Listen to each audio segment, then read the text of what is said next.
New video. आज का हमारा टॉपिक होगा प्रकाश का अपवर्तन। तो जैसा कि अभी हम लोग अपने वीडियो में प्रकाश के अपवर्तन के बारे में पढ़ेंगे।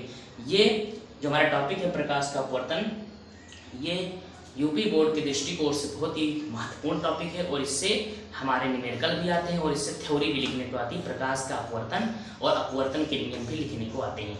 इससे पहले हमने प्रकाश के परावर्तन पर आधारित यूपी बोर्ड के सारे न्यूमेरिकल देखे, हमने दर्पण सूत्र का न्यूमेरिकल देखा और हमने आवर्धन के भी कुछ न्यूमेरिकल लगाए। तो चलिए हम लोग शुरू करते हैं आज का अपना टॉपिक प्रकाश का अपवर्तन। तो चलिए शुरू करते हैं, लेट्स फिर से स्टार्ट। हेलो गाइस, जैसा कि आज का हमारा टॉपिक है प्रकाश का अपवर्तन, रिफ्रैक्शन ऑफ लाइट। ये यूपी बोर्ड विज्ञान की परीक्षा के दृष्टिकोण से बहुत ही महत्वपूर्ण टॉपिक है और इससे प्रतिवर्ष प्रश्न आते रहते हैं। तो आज हम लोग इस टॉपिक को पढ़ेंगे, समझेंगे और फिर कल हम लोग इस पर नेक्स्ट वीडियो भी लेकर आएंगे। तो इस पर थोड़ा ध्यान दीजिएगा। हमारा आज का टॉपिक है प्रकाश का अपवर्तन, इंग्लिश में से हम लोग कहते हैं रिफ्रैक्शन ऑफ लाइट। अब ये प्रकाश का परावर्तन होता क्या है, या फिर प्रकाश का अपवर्तन क्या होता है। हमारा हेडिंग है प्रकाश का अपवर्तन, रिफ्रैक्शन ऑफ लाइट। होता ये है जब प्रकाश की किरण एक पारदर्शी माध्यम में से दूसरे पारदर्शी माध्यम में जाती है तो वह अपने मार्ग से विचलित हो जाती है। इसी परिघटना को हम लोग प्रकाश का अपवर्तन कहते हैं। अब इसको समझने के लिए हम लोग थोड़ा ध्यान से, मैं कुछ आपको एग्जाम्पल देता हूँ। इसका प्रैक्टिकल में भेजूंगा, आप मेरे इसी वीडियो के डिस्क्रिप्शन में जाकर के शॉर्ट वीडियो का प्रैक्टिकल देख सकते हैं। मैं इसका प्रैक्टिकल डाल दूंगा उस पर, तो उसके लिए आप परेशान मत होइए। इसको मतलब ये जो चीज़ें जो आप ये ग्राफ से समझ रहे हो, इसको आप प्रैक्टिकल देख पाओगे। मैं उसका वीडियो आपको डिस्क्रिप्शन में डाल दूंगा। आप शॉर्ट वीडियो है थोड़ा सा, आप लोग उसको देखेंगे, उसमें आप लोग समझ जाएंगे। जैसे होता ये है कि जैसे ये मान लीजिए हमारे पास एक कांच की प्लेट है, जिसे हम लोग कहते हैं ग्लास प्लेट। अब अगर आपने कभी ध्यान दिया हो तो ये आप काम आप घर पर भी कर सकते हैं। ये ग्लास का प्लेट लीजिए और इस ग्लास के प्लेट पे आप लेजर लाइट डालिए। जैसे ये मान लीजिए लेजर लाइट, तो ये लेजर लाइट आ रही है। लेजर लाइट का जो लेजर लाइट बीम जो है वो इस ग्लास के प्लेट पे जैसे ही लेजर लाइट बीम इस ग्लास के प्लेट पे पड़ेगा तो क्या होगा, इसको हम थोड़ा सा टिल्ट कर देते हैं, थोड़ा टेढ़ा कर देते। मान लीजिए हमारा लेजर लाइट बीम है और जैसे ही ये लेजर लाइट बीम इस ग्लास कांच का प्लेट में लिख देता हूँ, ग्लास प्लेट या फिर कांच का प्लेट, कांच का प्लेट, मतलब कांच का एक प्लेट, ठीक है, एकदम चिकना कांच का प्लेट है और ये कांच पारदर्शी है, मतलब दोनों ओर से इस पे कोई कोटिंग, कोई इस पे पेंट नहीं किया गया है। तो जैसे कि इस पे लेजर लाइट बीम यानी लेजर लाइट गिरेगी इस पर, तो इस प्रकाश, ये जो प्रकाश है, प्रकाश किरण, इसको ऐसे सीधा जाना चाहिए, इसको ग्लास के अंदर ऐसे सीधा पाथ बनाना चाहिए। लेकिन ये जो प्रकाश की किरण है ये सीधा पाथ नहीं बनाएगी। ये अब जैसे ये लेजर लाइट इधर की ओर आएगी, इधर की ओर ही तो जाएगी। जैसे मान लीजिए आप किसी रास्ते पे जा रहे हैं, तो अगर आप इस तरफ जा रहे हैं तो ऐसे सीधा ही तो जाएंगे। लेकिन प्रकाश का अपवर्तन, रिफ्लेक्शन ऑफ लाइट में लाइट के साथ ऐसा नहीं होता। लाइट जाती तो ऐसे है, बट वो जैसे ही एक ट्रांसपेरेंट मीडियम से, यानी एक पारदर्शी माध्यम से दूसरे पारदर्शी माध्यम में, यानी दूसरे ट्रांसपेरेंट मीडियम में जैसे ही एंटर करती है वो अपने मार्ग से थोड़ा मुड़ जाती है, यानी वो थोड़ा मुड़ जाती है, थोड़ा विचलित हो जाती है और ऐसे मुड़ते हुए चली जाती है। इसी प्रक्रिया को हम लोग कहते हैं, या फिर इसी परिघटना को हम लोग प्रकाश का अपवर्तन कहते हैं। यहाँ समझिए, ये कांच का प्लेट है, इस पर प्रकाश किरण यानी लेजर लाइट बीम जैसे हम लोग डालेंगे तो ये ऐसे सीधा नहीं जाएगी, ये थोड़ा सा अपने मार्ग पे मुड़ जाएगी इस तरह से। ये बहुत थोड़ा सा अपने मार्ग पर मुड़ जाएगी, कुछ इस तरह से, ये थोड़ा सा मुड़ेगी बस।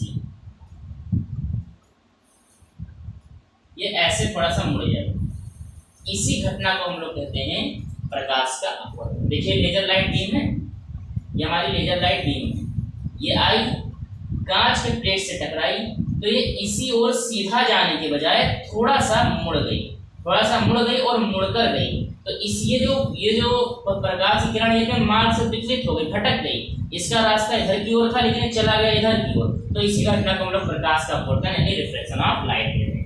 आप लोग अपने घर पर भी बड़े आराम से कर सकते हैं।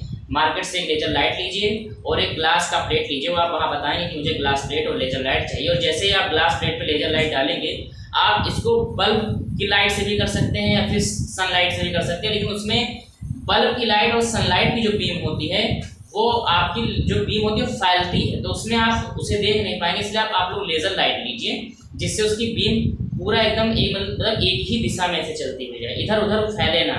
मतलब उसकी जो लेजर लाइट में जो आपकी प्रकाश की किरण रहती है, जो लाइट रेज रहती है, वो पैरेलल चलती है, समांतर चलती है। ठीक है, लेजर लाइट में जो आपकी लाइट की बीम होती है, प्रकाश की किरण होती है, पैरेलल चलती है, समांतर चलती है। और बल्ब की लाइट और सनलाइट में वो फैलती है, तो जो एकदम पैरेलल होगी उसी पर तो आप एकदम क्लियरली देख पाएंगे। तो इसीलिए आप लोग लेजर लाइट लीजिएगा। और लेजर लाइट को जैसे आप ग्लास प्लेट यानी कांच की प्लेट पे डालेंगे तो जाना तो उसको इधर चाहिए था, लेकिन वो थोड़ा सा अपने जगह से अपने रास्ते से मुड़ जाएगा और दूसरी ओर चला जाएगा। इसी घटना को, इसी इंसिडेंट को या फिर इसी परिघटना को हम लोग प्रकाश का अपवर्तन कहते हैं। यानी बोर्ड एग्जाम में आएगा प्रकाश का अपवर्तन क्या है, तो आप लिखेंगे जब प्रकाश की किरण एक पारदर्शी माध्यम से, देखिए प्रकाश की किरण है, इसको हम लोग आपतित किरण कहेंगे। आपतित किरण है तो ये जो प्रकाश की किरण है वो प्रकाश की किरण जो दूसरे पारदर्शी माध्यम में गिर रही है उसे हम लोग आपतित किरण कहते हैं। जब प्रकाश की किरण, ये आपका पहला पारदर्शी माध्यम है, इससे दूसरे पारदर्शी माध्यम में जाती है तो यह अपने मार्ग से विचलित हो जाती है। देखो इस प्रकाश की किरण को जाना चाहिए ऐसे, ध्यान दीजिएगा, इस प्रकाश की किरण को यहाँ से आया, ये प्रकाश की किरण है जो इस दूसरे माध्यम में जा रही है यानी कांच पर जा रही है, तो ये हमारी आपतित किरण है। और जैसे ही दूसरे माध्यम में यानी वायु से जब ये कांच में जाएगी, दूसरे माध्यम में जाएगी, तब ये क्या होगा, इसको जाना तो ऐसे चाहिए, ऐसे सीधा ऐसे जाना चाहिए, लेकिन ये थोड़ा सा बेंड हो जाएगा, थोड़ा सा मुड़ जाएगा, अपने मार्ग से विचलित होकर इधर चला जाएगा। तो ये जो घटना है इसी को हम लोग प्रकाश का अपवर्तन कहते हैं। ठीक, अब ये घटना होती कब है, जब प्रकाश किरण विरल माध्यम से सघन माध्यम में जाती है। विरल माध्यम ऐसा माध्यम जिसमें कण जो होते हैं वो दूर दूर होते हैं। विरल मतलब फैला हुआ, और सघन मतलब घना, मतलब एकदम उसके कण आपस में चिपके हुए हैं। तो ये वायु है, वायु आपका विरल माध्यम यानी वायु का जो कण होते हैं दूर दूर होते हैं ना। और कांच जो है, कांच आपका ठोस है, इसके कण आपस में एकदम सटे हुए होते हैं। तो जब ये विरल माध्यम यानी फैले हुए माध्यम, जिसके कण फैले हुए हैं, उस माध्यम से सघन माध्यम यानी कांच में जैसे ही जाती है अपने मार्ग से विचलित हो जाती है। इसी घटना को हम लोग प्रकाश का अपवर्तन कहते हैं। एक बार फिर मैं आपको रिवाइज करा दे रहा हूँ, अगर बोर्ड एग्जाम में आ जाएगा प्रकाश का अपवर्तन। प्रकाश के अपवर्तन से आप क्या समझते हैं, चित्र सहित व्याख्या कीजिए। तो आप लोग लिखेंगे, हेडिंग डालेंगे प्रकाश का अपवर्तन, रिफ्लेक्शन ऑफ लाइट। जब प्रकाश की किरण एक पारदर्शी माध्यम से दूसरे पारदर्शी माध्यम में जाती है तो वह अपने मार्ग से विचलित हो जाती है।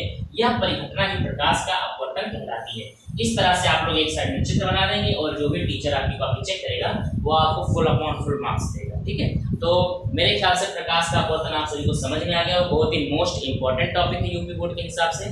तो आप लोग इसको तैयार कर लीजिएगा और अगले वीडियो में मैं आपके लिए लेकर आऊँगा विरल माध्यम क्या है और सघन माध्यम क्या है, ये दो चीज़ें मैं आपको समझाऊंगा। तो थैंक्स फॉर वॉचिंग एंड अगर आपको ये मेरा वीडियो अच्छा लगा तो इसे ज़्यादा से ज़्यादा लोग में शेयर करिए और मेरे चैनल को लाइक और सब्सक्राइब करिए। चलिए मिलते हैं नेक्स्ट वीडियो में।